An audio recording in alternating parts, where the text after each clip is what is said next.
आज हम अध्ययन करेंगे सुश्रुत सूत्र स्थान की 34 नंबर चैप्टर, जिसका नेम है युक्त श्रेणीय अध्याय। ठीक है, इस चैप्टर को हम कंपैरेटिव स्टडी करेंगे, क्योंकि इस चैप्टर में बेसिकली जो चिकित्सा के चतुष्पाद बताए गए हैं इसका वर्णन किया गया है। ठीक है ना, और सेम चिकित्सा के चतुष्पाद एक जगह और कहाँ वर्णन किया गया, सुश्रुत सूत्र स्थान 9th नंबर चैप्टर में। तो हम यहाँ पे कंपैरेटिव स्टडी करेंगे। ठीक है ना, इस चैप्टर का वर्णन यहाँ पे इसलिए की गई है क्योंकि अभी तक हम क्या यहाँ पे युक्त श्रेणी अध्याय का मतलब सेना की चिकित्सा के बारे में।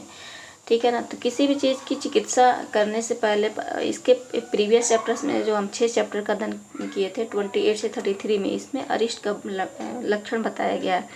यानी कि चिकित्सा करने से पहले हमें ये क्लियर कर लेना या पहचान कर लेना बहुत ज़रूरी होता है कि ये पेशेंट पे हमारा ट्रीटमेंट करने जा रहे हैं कितना लाभकारी होगा, यानी कि इसका जो सिम्टम्स है या सीवियरिटी है किस हद तक पहुंच गई है। अगर अरिष्ट के लक्षण आ गए हैं तो मुश्किल है ट्रीटमेंट करना। ठीक है ना, तो अरिष्ट के पहले ही इंसान ट्रीटमेंट कर ले, तो ये पहचान करवाया गया है पहले, उसके बाद से फिर ट्रीटमेंट के बारे में यहाँ बताया जा रहा है।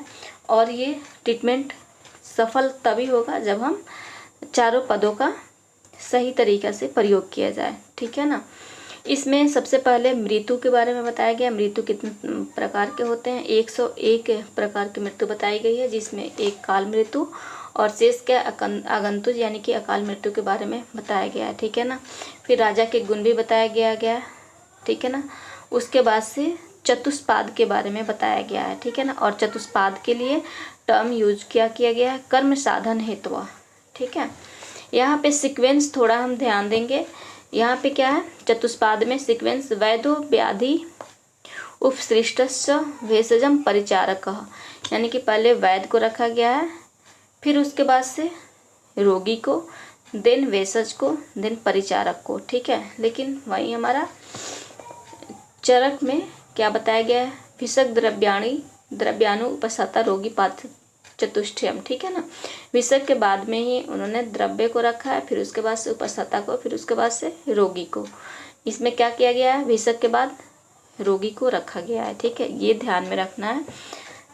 अब हम देखते हैं एक एक करके इन चारों के क्या गुण बताए गए हैं सुश्रुत में, देन उसके बाद से हम चरक का देखेंगे यहीं पे। ठीक है, जो वैद्य के गुण बताया गया है यहाँ पे सूर्य बताया गया है, व्यवसायी, विशारद और सत्य धर्म परो। ठीक है ना, सूर, व्यवसायी, विशारद और सत्य धर्म परो। इसमें इम्पोर्टेंट क्या है, सबसे ज़्यादा इम्पोर्टेंट तो चारों चीज़ें, लेकिन सूर और सत्य धर्म परो। ठीक है ना, ये ध्यान में रखना है। रोगी के गुण, बेसिकली इसके चारों पॉइंट, इनकी सारे ही पॉइंट्स इसमें इम्पोर्टेंट है, ये हमें याद ही रखना होगा। ठीक है ना, रोगी के गुण क्या बताया गया, सत्वान, साध्यो द्रव्यवान, आत्मवान और वैद वाक्यस्थ। ठीक है ना, सत्वान यानी कि सात्विक नेचर के हो। ठीक है ना, उसके बाद से साध्य द्रव्यवान यानी कि उसके पास साधन हो। ठीक है, यानी कि इतना जैसे पंचकर्मा स्टार्ट करना है, हमें उसका प्रोसीजर स्टार्ट करना है, तो इतना उसके पास साधन हो कि वो मेडिसिन खरीद सके या जो भी चीज़ है उसका इंतजाम कर सके।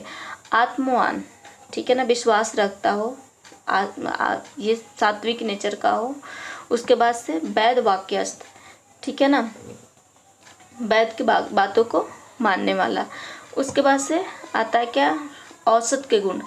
औसत के गुण में सबसे पहले मनस्कांतम, यानी कि ऐसी दवाइयाँ हो जो मन को अच्छा लगने वाला हो, ऐसा ना हो कि हम खाने के साथ वोमिट आ जाए या हम खा ही नहीं पाए। ठीक है, उसके बाद से दोषज्ञ हो, अभिकारी हो, etc। ठीक है ना, उसके बाद से परिचारक के गुण बताया गया, स्निग्धो अजुगुप्स, सुबलवान होना चाहिए, वैध वाक्यकृत श्रांत होना चाहिए। ठीक है ना, यानी कि स्निग्धो अजुगुप्सु यानी कि जो रोगी के प्रति उसके पास कोई ये घिन्ना नहीं हो, जैसे घिन आ रहा है या उसके प्रति स्नेह हो। ठीक है ना, वो बहुत प्यार से उसको देखभाल करे, जो भी है। बलवान भी होना चाहिए और वैध वाक्यकृत श्रांत, इसमें ध्यान देना है। रोगी के गुण में क्या है, वैध वाक्यस्थ है, और उसके बाद से परिचारक में क्या है, वैध वाक्य कृत श्रांत है, ठीक है, ये ध्यान में देना है। फिर एक जगह और बताया गया सुश्रुत 5 में जो परिचारक के गुण में स्निग्ध भी बताया गया है और स्थिर बलवंत भी बताया गया है, यानी कि नहीं दूसरे फॉर्म में बता दिया गया। यहाँ पे स्निग्धो है, यहाँ पे स्निग्धा बता दिया गया, यहाँ पे भी बलवान, यहाँ पे बलवान, ठीक है ना। वाग्भट ने परिचारक को बुद्धिमान बताया है, ठीक है ना, तो ये बहुत इंपॉर्टेंट है, इसको भी ध्यान में रखना है। परिचारक को बुद्धिमान बताया गया है, जनरली वैध में हम लगा देंगे बुद्धिमान, ठीक है ना, लेकिन यहाँ पे परिचारक में बताया गया है, परिचारक यानी कि नर्स, ठीक है।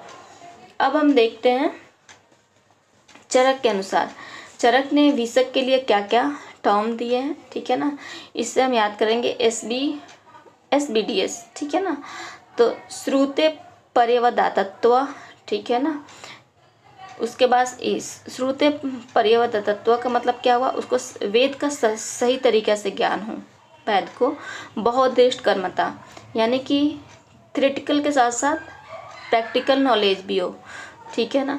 उसके बाद से दाक्ष्य, युक्ति युक्त हो, ठीक है ना, यानी कि सिचुएशन के अकॉर्डिंग युक्तिपूर्वक निर्णय लेकर के ट्रीटमेंट स्टार्ट करने वाला हो। शौच यानी शारीरिक और मानसिक शौच भी जरूरी है, ठीक है ना, एक वैद्य के लिए, एक अच्छे वैद्य के लिए, ठीक है। ये शौच और दाक्ष्य फिर हमारा कहाँ से आ जाता है, कि किसको जाता है, एक उपस्थता के गुण में भी आता है, ठीक है ना। तो अब सबसे पहले हम क्या देखें, भीषग, उसके बाद से इनके सीक्वेंस में क्या आता है, द्रव्याणु, तो हम द्रव्य के बारे में देखेंगे। व्यास को याद करना है, द्रव्य को, यानी बहुता हो, यज्ञत्वम हो, अनेकविध कल्पत्वम हो और संपत्त हो। बहुता यानी कि हर जगह पे अवेलेबल हो, योग्यतम यानी कि इसके इतना योग्यता हो कि ये डिजीज को सही कर सके, अनेकविध कल्पत्वम, उसकी विभिन्न विभिन्न कल्पनाएं हम बना सके, ठीक है ना, और संपत्त हो, सारे रसगुण वीर्य विपाक से परिपूर्ण हो, ठीक है। तो ये 4 गुण। उसके बाद से क्या आता है, विषक द्रव्याणु उपस्थता, उपस्थता में क्या है, UBDS करके याद रखना है। उपचार ज्ञाता हो, वृत्त अनुराध हो, दाक्ष्य और शौच हो, ठीक है ना, यानी कि उपचार ज्ञाता यानी कि उसको उपचार करना आता हो। उसके बाद से रोगी के प्रति उसको क्या हो, अनुराग हो। उसके बाद से दाक्ष्य और शौच जो हमारा भिषक में पड़े हैं वही हमारा उपस्थता में भी है। रोगी में क्या है, स्मृति, यानी उसको याद रहे, जब जो भी वैद्य आए तो उसको अपना प्रॉपर सिम्टम्स बता सके, जो भी चीज़ है या जो चीज़ इंस्ट्रक्शन दी गई है, खाना है नहीं खाना है, पथ्य उसको याद रहे, ठीक है। स्मृतिवान हो, निर्देशकारित्व हो, ये बहुत इंपॉर्टेंट है, इनका लक्षण है निर्देशकारित्व रोगी का, क्योंकि जिस तरीके से हमारा विषक जो ये निर्देश करते हैं आपको ये लेना है वो नहीं लेना है, या जैसे वो फॉलो करवाना चाह रहा है उस तरीके से फॉलो करने वाला हो, उसका अविरुत्व हो, उसके बाद से ज्ञापकत्व हो, ठीक है ना। तो ये रहे हमारे चतुष्पाद चिकित्सा के और उनके गुण, ठीक है ना।